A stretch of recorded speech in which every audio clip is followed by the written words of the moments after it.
Hi, folks. Coach Mo here. I'm here for another Motivational Monday. And if you're here with me, please go ahead and comment and say hello. Love to know who all's here with me today.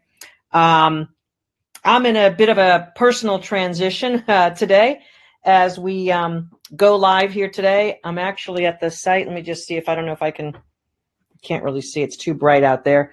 I'm actually at the site of my retreat for this coming retreat, May of 2020, and got super excited about it this morning and talked to my clients about, I don't know if you guys can see. No, it's too bright out there. It's a beautiful beach resort here in South Florida, and just hanging out at this place for the week while we're in the process of moving into our final place. If you've been following any of my story, you know that that's what's been going on. Again, hit me up with a comment and just let me know that you're here. We're going to talk about a really, really important topic today. It is millennials. Are they taking over the workplace? Who is in charge and taking over at work? Is your work, is your job threatened by those nasty millennials? And if you're a millennial, I don't mean that you're nasty. As a matter of fact, I have millennials working on my team, and I love them. I've been talking all the last 4 episodes of Motivational Monday. I've been talking about the generation problem. Hello, Lee, how are you? Every single generation that has come behind the generation in power has looked to be problematic, has looked to be very problematic. Those boomers, so the World War II generation, they're called the silent generation because they didn't really speak up much. They were about duty and obligation. The baby boomers followed them, and the silent generation was like, what's wrong with these people? They're protesting. They're wearing their long hair. When they got into the workplace, they got stuff done. They were more aggressive. They were outspoken. They demanded certain things that the silent generation just didn't stand up for. So that generation saw something that was a threat. Same thing for the millennials. They're a threat to what we can call the old power regime. And not to get too sociological on you, but if your workplace is hierarchical, if it has a few layers of bosses, there's something to that structure of power that these folks who are in this millennial generation, they don't love that. It's not how their experience of growing up felt. Their experience growing up felt inclusive and sharing and cooperative and collaborative. And it also felt like they could be involved. So when they get into this old power hierarchy where they can't so much get involved, or the old power is really about keeping things tight and under control, and it's us versus them, and it is closed information only if you need to know it. There's a lot of rules in the old power paradigm that don't quite cut it for folks who are, let's just say, around 30 plus or minus. The millennials sort of are around those folks who are 35 and younger right now in the workforce. And life work is just a different scene for them than it is for, let's say, my generation. I'm a late boomer. That's my band. So I'm part of the baby boomers according to my age, but I'm really at the last couple of years of that. So I don't really identify totally as a boomer. So I'm a little bit lost in the generational band. That being said, I'm from the old power. I'm from the hierarchical power, move up, claim yourself at a certain level, and then gain that. There's a big lie in workplace where you have to work hard, keep your head down, and they'll notice you eventually. That just doesn't work at all. So if that's been part of your conditioning, you're going to have to get reconditioned on what it means to be successful. I spoke to a wonderful woman today who's got an MBA, and she lost her job recently. And mostly it was about her not stepping into her power and her not being her own advocate. She just figured she didn't want to be that troublemaker employee. Bottom line is, because she didn't want to risk that, she's now not working. And that happens a lot. We see a lot of women in our workshop who have not stepped into their power, who have not owned their power. And it's because that hierarchical idea of who we're supposed to be at work, being the good girl, we don't want to topple that. We feel loyal to the power structure. And so therefore we don't typically want to mess with it, and we don't want to be seen as a bad actor, a bad employee, that sort of thing. And when we get stuck, stifled, and pushed into a box, there's little other options that we have except to allow ourselves to get downsized, fired, or quit. And a lot of the women we work with in our workshop are women who just had no other option. They were in such pain and so aggravated that their only option felt like quitting. As a matter of fact, this year we've actually helped quite a few women not quit or not be fired. At the time where they entered our work, we helped them navigate and grow and expand through that experience. It's not always 100% of a turnaround, but when you can navigate that experience and learn what it is to have strategies and techniques and self-power where you're navigating something in a powerful way, it's a whole different experience than if you let the organization or the events dictate to you. Changes everything. Here's the thing. Millennials don't buy into that power paradigm that sticks a lot of people who are a little bit older. And so millennials believe in navigating things effortlessly and breaking through what we would see to be this power structure. They don't see the power structure as something to be loyal to or to respect in the way that older generations do. So they're likely to have conversations around the power, go for what they want, ask for what they want, expect collaboration, expect cooperation, and frankly, sometimes expect transparency. Why aren't you putting me on this project? Might be a question that a millennial would ask, whereas someone who's in the older generations would just accept the fact that they're not on that project and sort of tail between legs, just kind of ride off to the side and shrink and contract and therefore now become marginalized. Whereas a millennial typically will not put up with that, and they expect to understand how these things work. So navigating the workplace is just different if you were raised in the years of the millennials, which is basically born in 94-ish and later in years, so younger than 35. It's just a different scene. Now, we've had some grads who have told us, and perhaps we've had some clients as well, well, I was in the final round of interviews and they ended up choosing a millennial. So what that means is someone younger. So I've talked about this in the other Millennial series that I've done. Here's the thing. If you have experience and if you have education and expertise, there's nothing that a millennial has over you except a few things.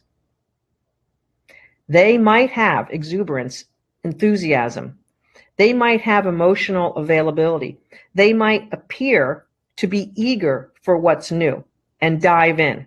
And perhaps if you're in the older generation who's experienced and brings a lot to the table, you might have conditioned yourself a little bit to be maybe inflexible, perhaps a little rigid in your thought process. Check that out. Perhaps ask yourself some questions or do some role playing with a friend of yours who can be honest and who you're going to trust to be a good mirror. If you're in my graduate group, I'm going to suggest that you stretch yourself a little bit with some of the exercises in the workshop modules so that you can really see who you are and who you're being, and are you bringing your best, highest version of you and your soul's true power to the table? Or perhaps some of the conditioning, is it getting a little bit too rigid? So you might want to break through some of that conditioning. Remember, if you're not a millennial, I want you to remember the excitement that you had when you started your profession. I want you to remember the enthusiasm and the progressive thinking that you had when you started your profession, your career, because that's what a younger person has over someone who has been in the workplace 20 plus, 25, 30 years. It's very possible that the initial talent that you have is compelling. It's possible that that isn't enough to carry the weight of what someone wants on their team. So you have to check in with that. Millennials can be absolutely fantastic colleagues and coworkers and collaborative partners. When you take the best of what they've got and you open up and you partner up with them, they're absolutely awesome in the workplace and eager to dive in and don't feel restricted by a lot of the things that I personally grew up to be restricted by. Seniority, authority, unspoken channels, even, as a matter of fact, even spoken channels. They're not as concerned about all of that. And you know what? That brings a new sense of dynamism to the workplace. There's a sense of this collaborative power that millennials have learned because they were brought up in the internet age where there was easy information. I don't know about you, but I was brought up where we had an encyclopedia for each letter of the alphabet and like 2 paragraphs for stuff. That was our access to information. So there's a template in us that believes that minimal information is okay. And if you want to find out something more on your own, you've got to like just put up with that and maybe be a little bit resourceful. So just keep in mind that if you were raised at the age where at a keystroke you could find all sorts of information about something and you could have access to anything, you're going to think differently in the workplace. So you may have to change your rule book a bit to be more adaptable to what they bring and what the new generation is basically providing and opening ourselves.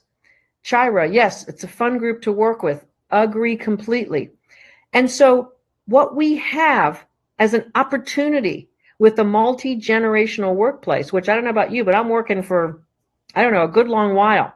And I invite the younger perspectives. I invite the collaboration and the access, transparency requests. I invite that. Is it challenging sometimes? Yes. Is it outside my comfort zone? Maybe many times. And here's the thing. It's good for all of us. It's good for all of us to have that.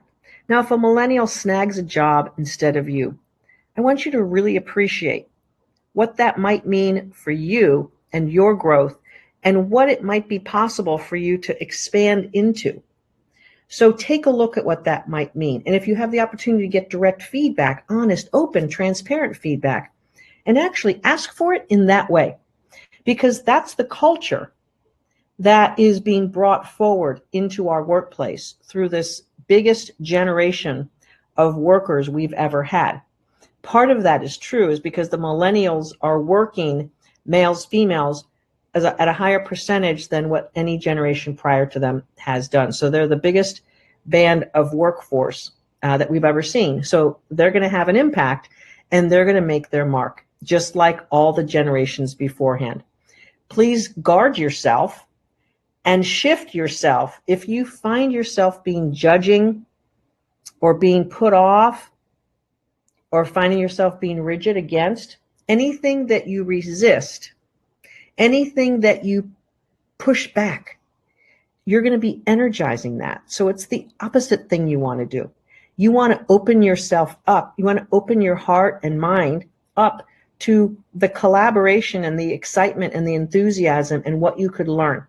That is your best bet for all the things that you need to be about and know about in order to be successful in the workplace with millennials beginning to move up and gain certain levels of, dare we say, power, authority, and control. They may not look at it that way because their way of looking at the world is different. They want greater impact. They want greater influence. And so they want to be involved. So their level of involvement is feeding into this hierarchical structure that we've built for generations. So it's going to feel different. So what I would challenge you this week is to open yourself up to anyone in the workplace 35 and younger. If you are 35 and younger, I'm going to invite you to open yourself up to someone who is 45 and older. Let's keep those 35 to 45-year-olds in this no man's land. Just kidding. There's a lot of opportunity as well. So make some cross-generational communication commitments for yourself this week, and be open to learning the best of what that generation brings. Now, of course, by the very nature of my topic of talking about millennials and whether they're taking over the workplace, I obviously want to get your attention. Clearly, I'm generalizing. So not every boomer, not every Generation X, not every millennial fits into the mold of what that generation brings. But the reason why we label it so is because that generation was raised with certain things going on in their society, in their experience growing up, in different technology or things that we had to do. Look, I had to go to the library and get books out to read things. Okay? It meant going to a building. It meant having a library card. It meant having certain things in place that would allow me to check out a book. And sometimes the library had one copy of a book. And if it was already checked out, I had to wait for someone to return that book. Scarcity. Sometimes folks in my generation believe that information and power is a scarce resource and only for the few. That's not what the millennials believe. The millennials believe that everyone and anyone can have information, power, access. So join that thought process a little bit. Dive into some of those aspects.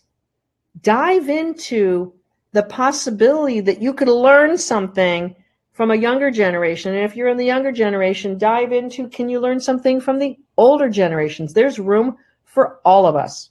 There is room for experience, and there is room for exuberant enthusiasm that is not restricted by experiential stories and conditioning.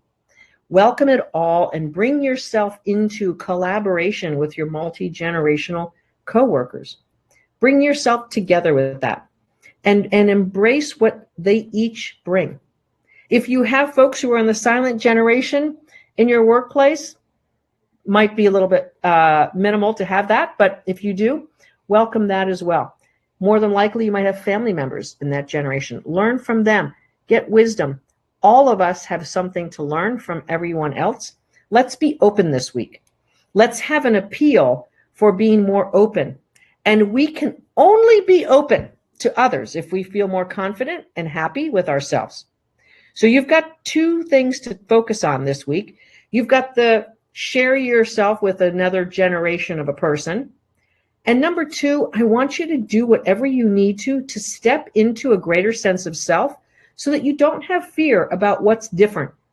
Because when we're not secure about who we are, we fear difference. Our primitive brain takes over and says, oh, no, no, no, no, they're different than me. Oh, no, no, no, they're too young. Oh, they're too this. Oh, they're too that. If you say the word they, you're already having a problem. Okay? So step into, Chira, you're such great comments today. Step into your better, highest version of you so that you can be the person who you need to be open to others. If you've had a bumpy road in your career, if you're having a difficult time navigating some of these cross-generational things, we can help. If your career is not exactly where you want it to be, we can help. In my kick-ass workshop, we help up-level women in their careers all the time. It's what we do. And as a matter of fact, it's what we want to do. So if your career is not progressing in a way that you want it to progress, or maybe you've lost your job, gotten fired, or quit, give us a call for our free career clarity call. You can book that at mofall.com/live clarity call. Please take the time to make sure that 2019 is the year that you stepped it up, that this year is the year that you've decided is going to be the best year to the best beginning of the next step for yourself. Make sure that you are doing what you can to step into your highest power and make your career your biggest asset. Just last week, actually over the past week, I believe there's 8 ladies who have gotten great new jobs who we've been working with. And each and every one of them had a different story, but they all followed the same process. One of them, we helped her avoid quitting a job that would have cost her hundreds of thousands of dollars. And by helping her navigate a very tricky situation, she was able to land a C-suite level job as an advancement in her career to a city she and her husband both wanted to go to, and actually have a career opportunity that's going to be a lifetime opportunity for her. And it's going to perhaps seed her future in a way that no other job of a lesser value would have. Exciting opportunities. Women who have landed new jobs that have brought them $30,000, $44,000 more. A woman who was fired 3 times in a row, landing a job for $30,000 more and feeling awesome about herself and having a better relationship with her husband and with her daughter because she got herself to her best self. She wasn't that person in the jobs that she got fired from. She was not happy with herself, and therefore she was not a great employee, not a great manager. She knew a lot, she had great expertise and great experience, but it just wasn't working for her. So we helped her bring her soul back to life, which meant she felt happier about who she is and what she does and what she knows. And then she was able to imagine herself at that next higher level, which she didn't think she was worthy of before. We got her to increase her soul and her sense of self. Boom. Great job after that. So your challenge this week, shall you choose to accept it, is to reach out cross-generationally, collaborate with someone at work in a different age group. I'd love to hear your comments. I'd love to see posts. Go to my Bring Your Soul to Work Facebook group, and we can post and we can interact with each other in a way that is really fun and awesome. Pop over there and let's share some stories. Let's be in this solution, in this multi-generational, beautiful coming together in a way that is solving problems, making the workplace better, and making us as human beings even better and more richer people for having each other. But you've got to do the inner work, and you've got to become the highest version of you. So go do that this week. Let's take it up a notch, and let's get your dream job cooking. And it starts in the soul. Have a great week, everyone. Match up with that cross-generational person in your workplace. Make a new friend, make a new colleague, and honor yourself this week. We'll see you next week. Have a good one. This is Mo Fall. It's Motivational Monday. Have a great week.